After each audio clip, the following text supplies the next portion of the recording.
Hello, and welcome to our new podcast, Who Is That, South Florida, presented by Fort Lauderdale's own historic Stranahan House Museum.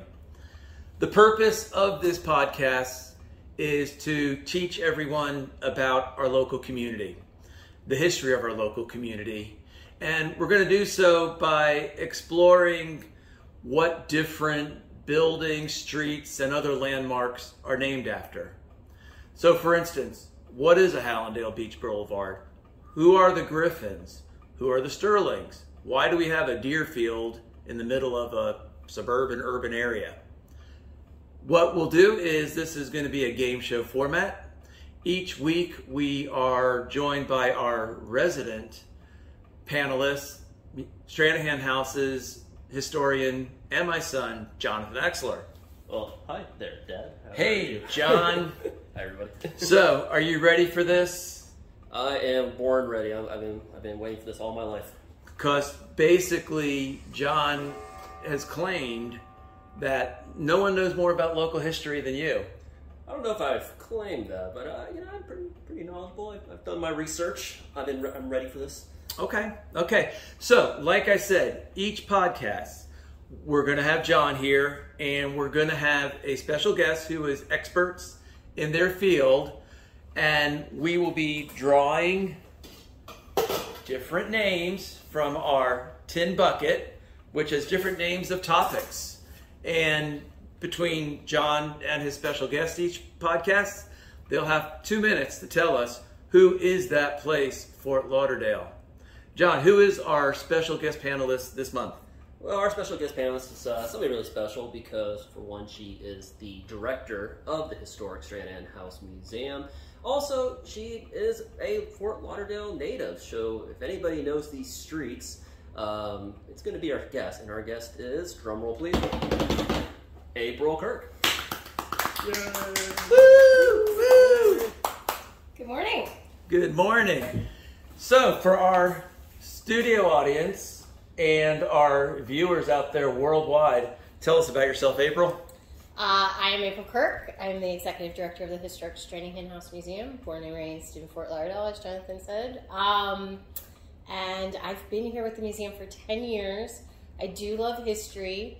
I may not know all the minutiae details that Jonathan knows. So he's laying it on thick, you know. Hey, what's next week? But you do know where these places are located much better than I do. I do. So I definitely know where they're located. I do know my way around Fort Lauderdale. I know the landmarks. So we'll see how I do. But I'm not cheating. I just brought this so I can just, So John, make notes. You chosen your boss as our first guest. You do realize that's a no-win scenario. It's a risky take, but I think it's gonna work out. I think it's gonna. You may end up winning at the end of the day, but this could just be a TikTok video of how to take a podcast in one episode. Yeah. If you answer more questions than her and show her up, you realize you're going to be doing tours all weekend. And if she answers more questions than you and your knowledge becomes in question, you're going to be giving tours all weekend. Mistakes have been made. We've watched enough Star Trek to know you never want to be put in a no-win scenario, right? This is definitely the Kobayashi Maru. It is the Kobayashi Maru. I'm not a nerd, by the way. I know. So, as I mentioned, each podcast we're going to have a different category. This month's category is the streets of Fort Lauderdale. The streets of Fort Lauderdale. Okay. We'll be keeping score. They each have about 2 minutes to answer a question. You guys want to test your buzzers to make sure it works? They both work. Whoever dings first gets to go first. We will be keeping score, and the winner gets nothing. Do they get anything? So it's like, whose line is it anyway, basically? Scores don't matter. Exactly. Winners are arbitrary. We're just here to learn, We will eventually have sponsors, so maybe by our next podcast, the winner will get a new car, which would be really cool. Maybe a cup of coffee. Or maybe a cup of coffee, which is what we're probably shooting for. Okay. Or maybe some Stranahan House swag. Stranahan House swag. Yeah. There you go. Okay, so our first category is, for the entire podcast, the streets of Fort Lauderdale. All right, here we go. Are we ready? The I'm first one is Los Olas Boulevard. Got me. Well, obviously we're off of Los Olas Boulevard. It's right here. It means the wave. And honestly, that's probably the extent of what I know. Well, yeah, I mean, you are correct. It does mean the wave, and it is the main street of Fort Lauderdale, really. But the history of it actually goes back to, well, it officially opened up in 1917, and cool thing is, our very own Frank Stranahan was involved in many ways with the creation of said road. Basically, it was just an attempt by the city to connect what is now downtown Fort Lauderdale to the beach, because at one time, prior to 1917, there were really two separate Fort Lauderdales, the beach community and the downtown community. The road was completed, again, in 1917, and really kind of modern Fort Lauderdale was born. But why did they pick that name? So it goes back to D.C. Alexander, who was one of the developers at that time. He went to California, him and his family, because he was a boy at this time, and there was a hotel out in California called Los Olas. They just always liked the name. They actually built their own version of Los Olas Hotel on the beach as well, not too far from Hugh Taylor Birch Park. I actually never knew that. Yeah, that's good. And for those of you that aren't familiar, John mentioned Frank Stranahan. If you're not familiar with Frank Stranahan, we are in the Stranahan house right now. Frank Stranahan is the founding father of Fort Lauderdale. So go to the Stranahan House's website. John, what is that? It is StranahanHouse.org. You'll learn a history of the Stranahan House, and we urge you to come by for a tour of the Stranahan House. Are you ready for our next question? I'm ready. So who won that one? Was that? I guess that was a tie. We're going to call that a tie. That was a tie. April knew that it... I'm always going to answer April first. knew the name of the street was Los Olas. John knew why. So we'll call that a tie. I'm always going to answer first. Okay. Schneider Park Road. So You did get that one. I got that one, yes. So Schneider Park is named after Byron Schneider. The Schneider family it's named after, especially the Schneider family. They were basically the first main road developers of Fort Lauderdale. They're actually the ones that built Los Olas for the most part. So kind of fun that we connected that to Los Olas just now. But yeah, basically just early developers, early construction family. Yes, but Schneider Park was actually started as the rock pit. That's why there is the water feature, the lake, whatever. It's not natural. Okay. That's where they dug out the rocks to build the roads. That's right. Yeah. See, I did know something. Yeah. Do you guys know, I grew up in Miami, and do you know what's a famous landmark in Miami that started as a giant rock pit? No. The Venetian Pool. That's Is right. that why Yeah. it's the... Venetian, that's all how the buildings in Coral Gables that's built with the coral rock, that came from Venetian Pool. So that was our rock pit down in Miami. It was great when we were kids and we would go there. You used to be able to jump off the cliffs and everything. I don't think you could do that I don't anymore. think we can do that anymore. But that was always a place with field trips, and so plugs out to Venetian Pool down in Coral Gables. All right, so we're going to take that one as a tie again. John knew what Schneider Park was, and April knew it existed. You're trying to keep your son employed. Absolutely. Here's a good question. Where exactly is Schneider Park? This again shows I don't know the streets very well. You don't know where Schneider Park is? I know the history. Oh my goodness. Okay, so it's straight down 4th. So what would that be? 7 turns into 4th. Okay. And it takes you to the airport. It's right on okay. It's Wildlife Care Center, the BSO, like emergency operations. Okay, I know what you're it's talking right about. on the edge of Edgewood neighborhood. You know when your mother finds ducks every other week? Yeah, I've been. And we have to drive from West Davie to drop them off in the wildlife sanctuary. It's just past that. Okay. We never make it past the wildlife sanctuary. Yeah. Okay. It backs up to 595. Okay. So Right. it's that weird area of Fort Lauderdale that I've never really been to too much. Not that it's weird, just. I live over there. Nobody finds more ducks than Again, mistakes of his mother. Okay, so now our next one. I know John knows this, and I'm gonna do this so April can't answer. Out buzz him, and I might be pronouncing this wrong, but Koning Court. Cool thing is I actually know where this is. It's located in the Sailboat Bend area, one of my favorite neighborhoods because it's the most historic neighborhood in Fort Lauderdale. But basically, Koning Court is not named after anybody. It's actually named after a plant. Coontie plant, also known as arrowroot, comes from a species of cycad that's found throughout Florida. And really, Florida's the only place that you can find this species of cycad. And cycads, for those who don't know, this is going back to my we're going deep. Botanical garden knowledge, because I used to work at Flamingo Gardens. Shout out to Flamingo You want to go Keep to one of the going. cafes and get some coffee? We're going to be here for a while, guys. Anyways, okay, I'll speak. The good news is we're only 6 minutes into this podcast, so all right. feels longer. All right. So Coontie is the seminal word for said arrowroot, and it's actually the reason why people lived on this river. The one of the names for the new river, which is the river that goes through Fort Lauderdale, is Coontahatchee.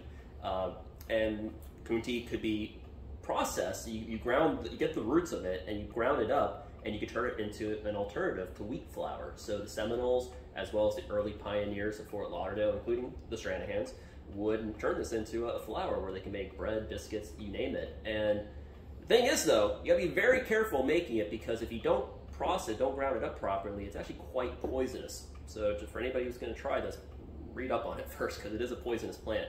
But yeah, it was the reason why people settled on the river, because it grew very well here on this river. And I know I tried a gluten-free diet for about a week or two, and I know you still buy Coontie flour. What is it called now? It's arrowroot flour. Exactly. Yeah. So if you're ever at Whole Foods, who we're hoping to bring on as a sponsor, or Thrive Market, which would be a wonderful sponsor, you could still get it as arrowroot.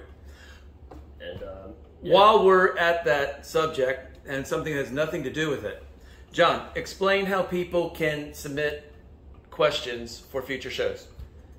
Yeah, I mean, basically all you have to do is you can comment on the comment boards. This program will be placed on Facebook and YouTube. We will check.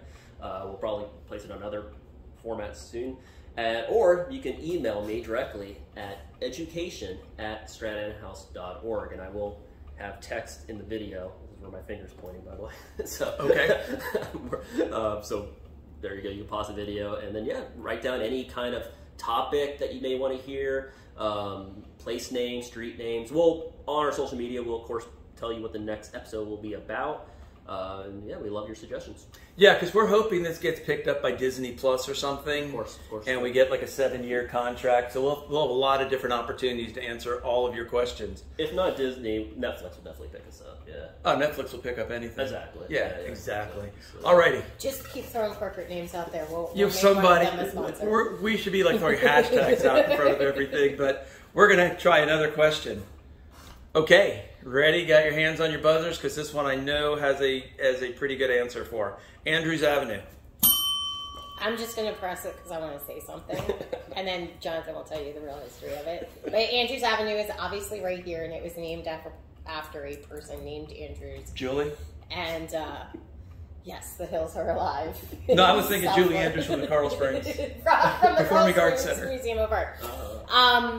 And it was Main Street of downtown, and that is where Frank Stranahan moved his store after he moved it out of this structure. But I'll let Jonathan tell you the actual history of Andrews, because it's escaping me right now.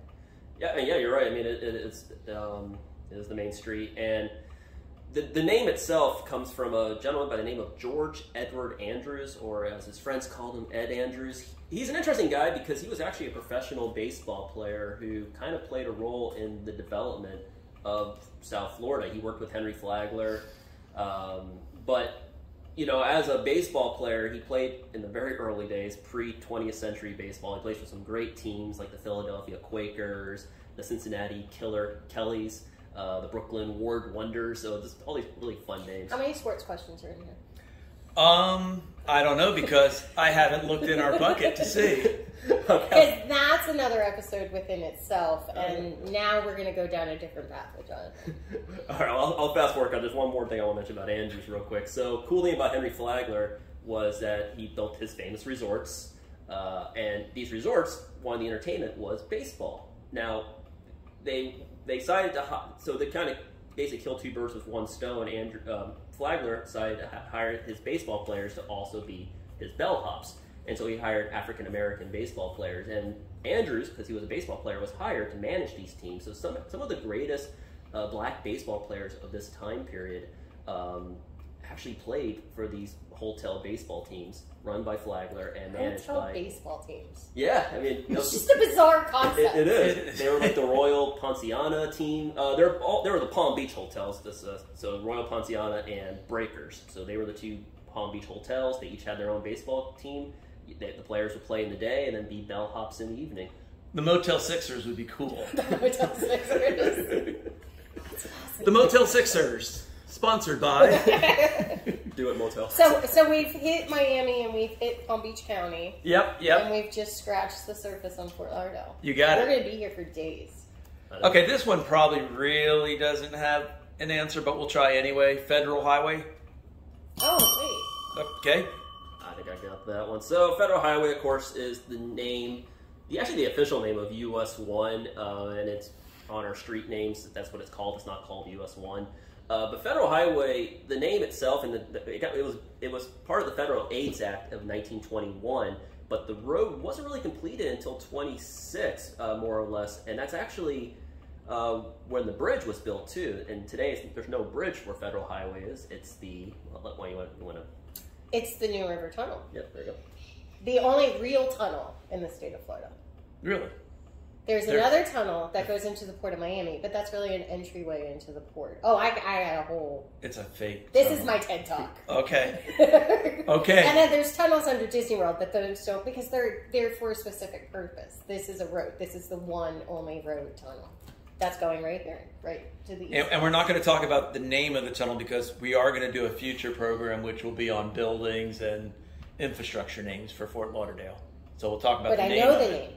Well, you know. So I should get a point for that. Do you want to talk anything about what's happening with the whole reconstruction and how that will impact Stranahan House? They're improving the tunnel right now. Actually, there should be no negative impact whatsoever. It will be positive in the end.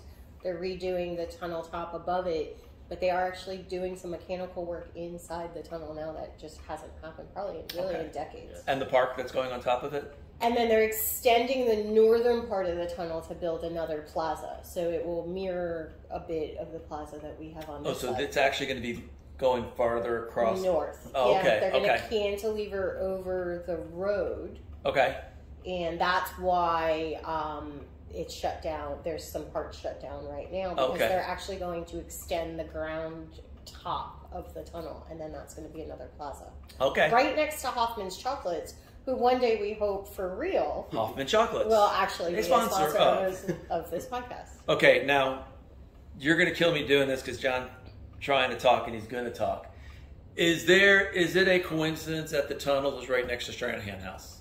Yes, and you know me too well, Dad. So yes, so there is a coincidence because when they built Federal Highway or US 1, it literally went next door to Stranahan House. So the Stranahans would have had a highway right next to them for many years. Still technically do it, I guess. And there was a bridge. There was the Federal Aid Bridge, and it lasted all the way until 1958 when they finally closed it to build the tunnel, which we won't name because it's a future episode. But I know it. Yes, you do know it.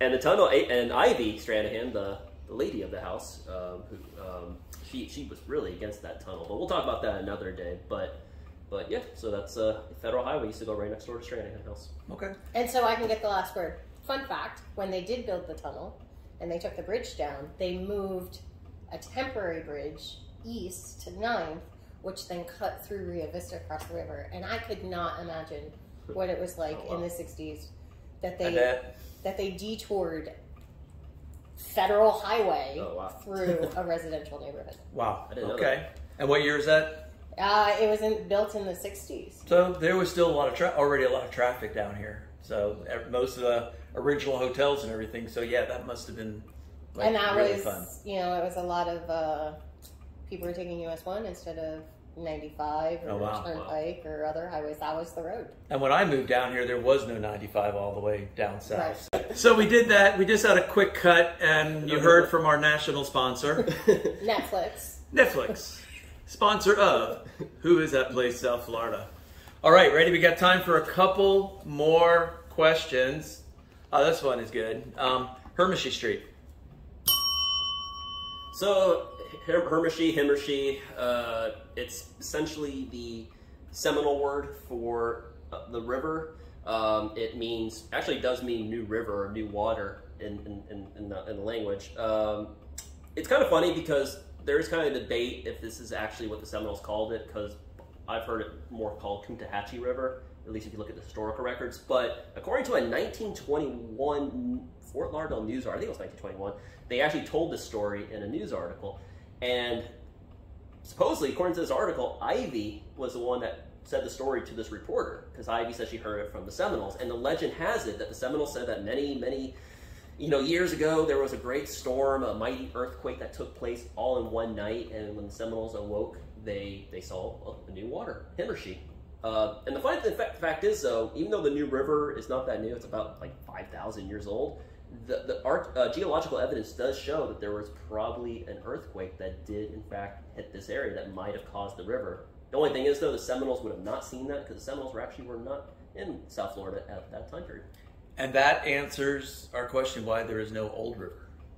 If you saw our promo, that was one of the questions we were asking. So can we step it out of the nerdiness for a moment? Sure, yeah. So Himmershey modern day is now an entertainment district. Yes. And it is home of many bars and nightclubs in Fort Lauderdale. Okay. And that is what it's commonly known for average people. Right. Yeah. But there is a Himmershey Canal.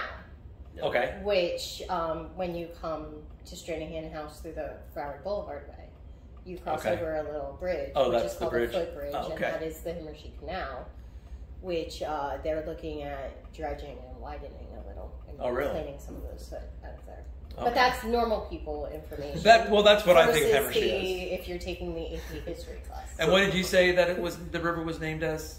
Coontahatchee? Coontahatchee, yeah. Coontahatchee. I would have liked to see people coming out of a bar and Coontahatchee. going to Coontahatchee. That would have been great. Is it sad that whenever I go to Himmershey Street, I just go there and look at the old buildings because all the really historic buildings in Fort Lauderdale are located on that street? Okay, we got time for 2 more questions. The next one is this one's cool. Tequesta Street. It's in Sailboat Bend. That I know. Okay. It is in Sailboat Bend, which is the historic district, as Jonathan mentioned. But what he did not mention about that is that there's actually really only 3 historic districts in Fort Lauderdale, and we are considered one of them.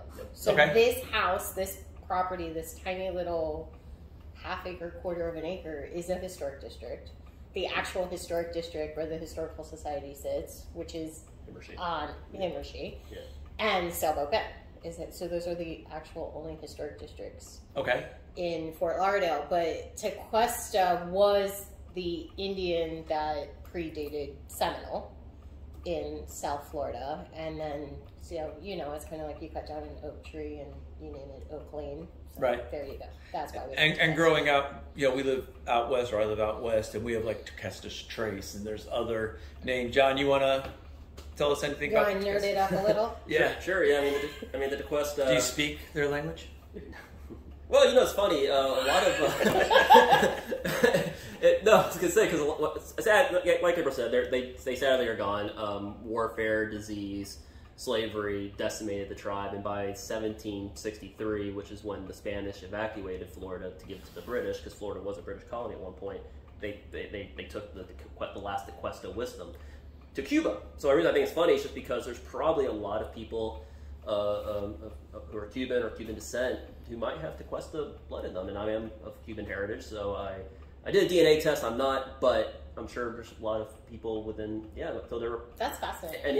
And then that so many. Obviously, there's a lot of Cuban exiles that live in Florida. There might be living in their ancestors' land. So. And they may not even know that connection. Exactly. Yeah, because they are an extinct tribe, but the bloodlines live on in these 2 areas. That's pretty cool. Yeah, that's interesting. That brings it up to date. Okay, and one of the other interesting things is that I hope we get to in a future program is, again, this is us living out west, growing up out west, is we have ridges and keys and islands all throughout Western Broward, which are fascinating, because that's going to be a topic we're going to do, is why we have all these kind of names of things that are not islands or keys. So they all go back to a lot of this history also. Yeah, and it's funny, I always kind of say that South Florida has always been kind of the same. the ancient Tequesta, ancient Native Americans that lived here, they lived in the same places that people live today. They still lived along that river. So West Broward had Tequesta or other ancient Native tribes living out there, the Seminoles later on. So it's just kind of the same areas, just they look a little bit less water, a little less Everglades, but still the same areas. Okay, and this is, before we get to our last question, we always let our guest panelists talk a little bit about what's going on with you. At this point, probably because both of you are from the Stranahan House Museum. Tell us a little bit about what's going on at the museum right now. So the museum is open, which is fantastic. So Jonathan and our team of volunteers are here every day to provide tours. We do a guided tour every day at 1, 2, and 3 o'clock. We have a number of programs. We're still doing a lot of virtual things. So we're doing virtual history happy hours, which is an hour program once a month. Upcoming programs will include Native American topics, holiday topics, a different guest speaker every month. And we're still doing weddings and special events for people who want to come experience our property. We're planning a Halloween ghost tour, which is a whole different aspect of the museum. And we're already planning for some holiday programs for our Victorian Christmas display. And everything is on our website, stranahanhouse.org, awesome. Facebook, Instagram, Twitter. Call us, 954-524-4736. John, do you want to add anything? I mean, pretty much. Of course he does. I was going to say, no, you pretty much got it. We're going to get bells for staff meetings. Yeah, exactly. Okay, we're going to do one more question. Actually, we're going to do one more question. Sure. It was totally promote. Please be something John doesn't know. Right now, it's an absolute tie. I'm not doing this one. Completely above the board game.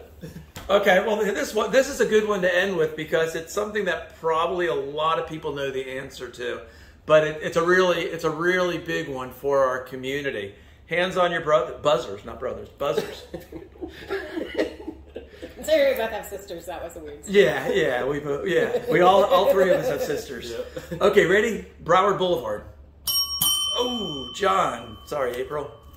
Well, I will just say the history in April if you want to talk about the importance of the street. But basically, Broward Boulevard is named after the same individual who Broward County is named after, which is Napoleon Bonaparte Broward, great name, who was a governor of Florida at the turn of the 20th century. And, kind of the reason why it was named after him is because he was the governor who really kind of got the ball rolling for essentially the draining of the Everglades, which now has really major ecological effects, but yeah, I mean, he kind of got that ball rolling for what is now the development of South Florida. This is how differently we speak. He goes, Napoleon Bonaparte Broward, great name, and in my mind I go, unfortunate name.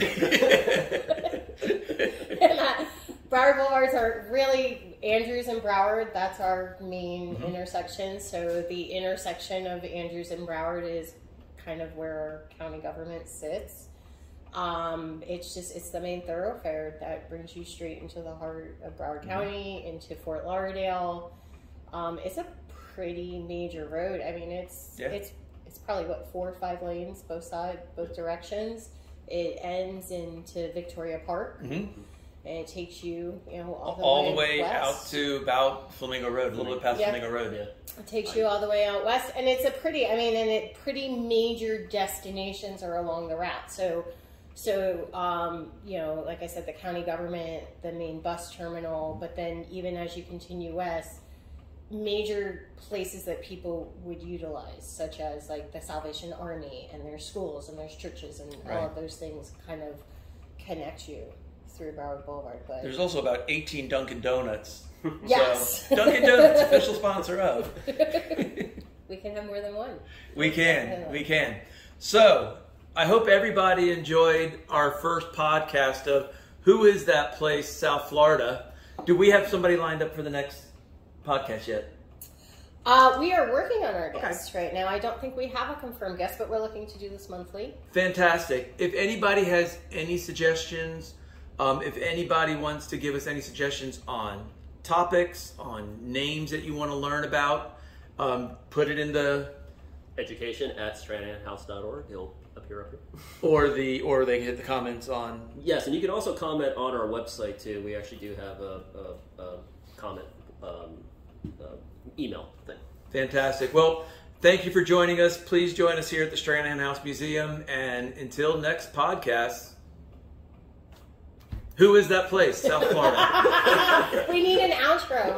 We need an outro. And a sponsored by. We need some music. Everybody have a great day. Sponsors will come up here as well. Bye, everybody. Thank you.